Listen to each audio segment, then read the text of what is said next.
usually when I ask someone to read from their book, it is a book that's meant to be read. But in this case, we're going to be talking about a knitting series of books. And my guests are Christine LeGrow and Shirley Ann Scott. And we just finished a wonderful interview on the Facebook page. But now we're going to get inside the covers of the books. And no, they're not going to be reading knitting patterns. These books are filled with beautiful stories and heartwarming things and just going to make you feel so good. And ladies, I am going to shut up and let you take this away and thrill everyone with what your stories are all about. Please. Here you go. Hi, everybody. Thanks for joining us today. When Shirley and I were writing our Saltwater Knitting Series, we wanted to make sure we had little anecdotes, little definitions that cleared up different Newfoundland terms, and little stories that helped show why we chose some of the knitting patterns that we did when we wrote the patterns to put them in our book. So we're not going to talk about Knit 2, Purl 2 today. Shirley is going to read one story that's from our Saltwater Classics book. And that was the second in the series. And so you can recognize it easily. It's got a pink cover. It was shot on a freezing cold day in January in Cuckle's Cove, looking towards Cape Spear. So you can spot that book really fast. There are two beautiful models on the front wearing some of our knits. But on page 42, there's a little story in there called Barrel Night in Montreal. And it was written by a friend of Shirley's. And we felt it needed to be in our books because we wanted to share with people not from Newfoundland what we think makes that magic that draws people here and that keeps people here and brings tourists here all the time, makes people want to come back. And it's also whatever that is that makes a Newfoundlander always want to come home. So in this story, Barrel Night in Montreal, we thought that reflected a little bit about what gives Newfoundland its flavor. So take it away, Shirley. Tell us all about Barrel Night in Montreal. Okay. Barrel Night in Montreal from Saltwater Classics, written by Janice May of Oakville, Ontario. The children and grandchildren of Maud and Charlie Pye of Curling, Newfoundland, who were now living in Montreal, gathered almost every Saturday night for supper and a game of cards. But one night each fall was uniquely barrel night. After retrieving the large barrel from the port of Montreal, my uncles would maneuver it into the kitchen as we reverently gathered around. With a few grunts and pulls of the crowbar, the pungent salt cod, smoked capelin, and Tommy cods would spring free. Small bottles of cherished bake apples, partridge berry jam, or even a set of embroidered pillowcases would appear under every few layers of fish. The grandchildren knew that carefully nestled among the fish would be small tissue paper packages reflecting our nanny's love, our new mittens. A snowflake pattern for the girls and a diamond pattern for the boys and men. Our school teachers often asked where we found such lovely mittens. Many colors and sizes came out of that barrel. Each mitt had an odd peak at the top where it was finished off. Our nanny never looked at her hands when she knit. In response to our pleas to teach us, she would only break out a huge smile and continually repeat, "Just look now, just look now," while her hands soared. Every single one of her 17 grandchildren wore her mittens. They never wore out, and they were passed from hand to hand and home to home, a constant reminder of her love and of our heritage. The end. Thanks, Shirley. That always makes me cry. You guys said it is a really, really sweet story. I know. I was trying to think. I wish I had tissues really here. Is sweet. You told me. Isn't it very lovely? And I will just say that she had checked with all her family members before she sent it to me to make sure that she was remembering accurately and that they had all felt the same way about it. And they were living in the United States, living all over the place, you know, so. Wow. And Janice, the writer, is now my age. So, and she was one of the grandchildren spoken of. And even though we put that in Saltwater Classics, it also helped inspire mittens that were in the Saltwater Gifts book as well. And when Shirley had shared that story with me the first time, I really liked the part about the embroidered pillowcases, and that how most Newfoundlanders used to save their flour sacks and make pillowcases with them, and then they would embroider flowers and Sunbonnet Sue patterns on them, and then crochet a little crocheted edging in Coates and Clark's crochet cotton around the edges, and they gave them as wedding gifts, wedding shower gifts. Every bed in Newfoundland had a handmade quilt and embroidered pillowcases on it. So while we were writing book 2, it put in our minds some of the themes we would want in book 3, being embroidered pillowcases, quilts, and fancy mittens for little girls and diamond mittens for little boys.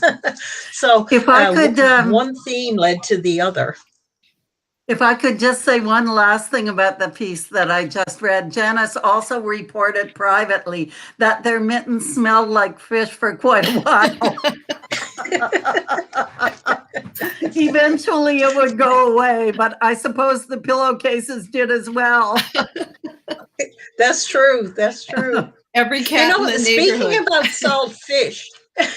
about salt fish, before, I'm not going to read a story, actually, I'm going to talk about one of the stories. But before I get to that, it's interesting about how the aroma of salt fish stays forever.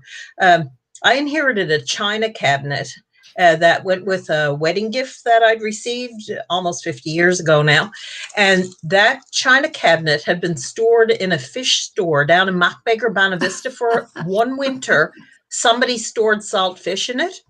I have taken the stain off, the paint off. I've stripped it to the wood. I've repainted it 4 times. It's 50 years later. And still, when I open that china cabinet door, the smell of saltfish hits me in the face every single time. I have to just jump in here. When I was in school and I would come home for lunch, we all came home for lunch. If my mother was cooking fish, I would not go in the house, because you'd go back to school and you'd sit there and you'd be like, who had fish for lunch? You stink. I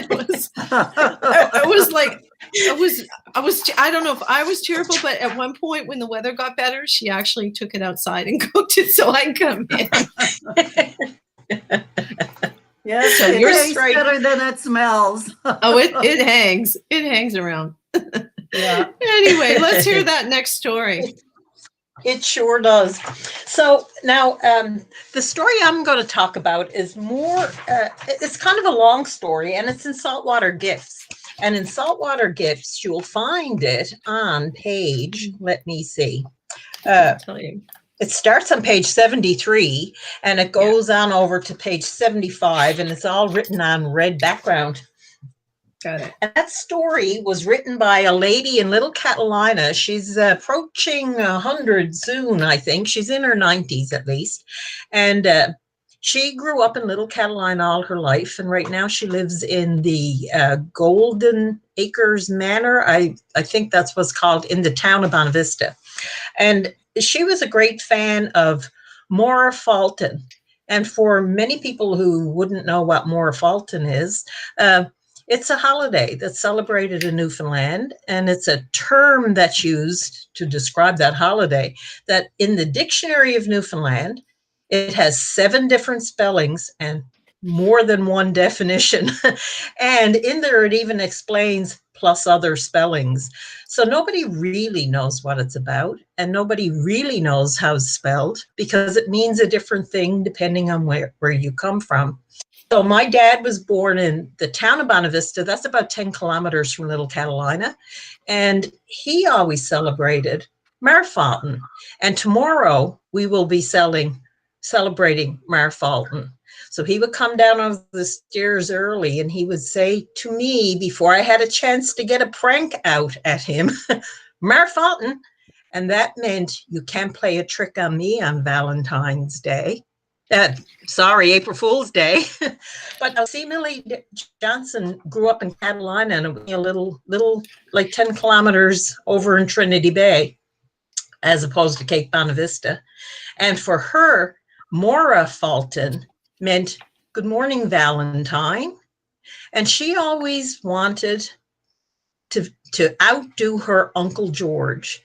He always offered 50-cent silver piece, and we're talking 90 years ago plus, to anyone who could say Mora Fulton to him before he could say it to you.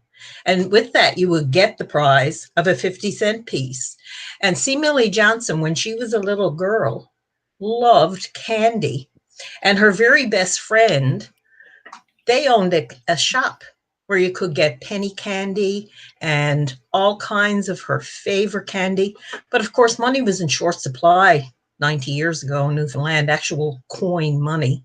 So she was always a little envious that her friend could just go in and get some candy out of the candy jar. So every Valentine, she would go to her uncle's house and run in the kitchen at the crack of dawn. The fire would not be in the kitchen stove or anything. And she'd say to her auntie, is Uncle George up yet? And her auntie would say, no, I haven't heard him yet. And one Valentine's Day, there was a giant thump, and see, Millie Johnson went, oh my gracious, did he fall out of the bed? And her auntie said, no. That's the beach rock. Fell out. He had keeping his feet warm last night. So anyway, Uncle George comes down over the stairs and he never uttered a word. He didn't even come in the kitchen.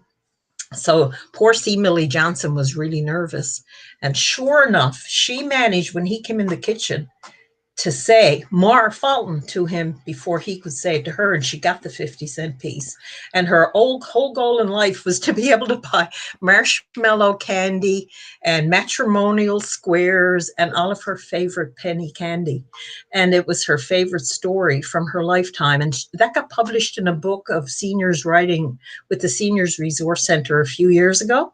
And we both thought that we should share the story of Mar Fulton and Mora Fulton in our Saltwater Gifts book, because our Saltwater Gifts book was all about commemoration and celebration and all the holidays we celebrate in Newfoundland or commemorate, right from the Memorial Day and Remembrance Day for our soldiers, right up to Tibbs Eve and Diamond Vamps.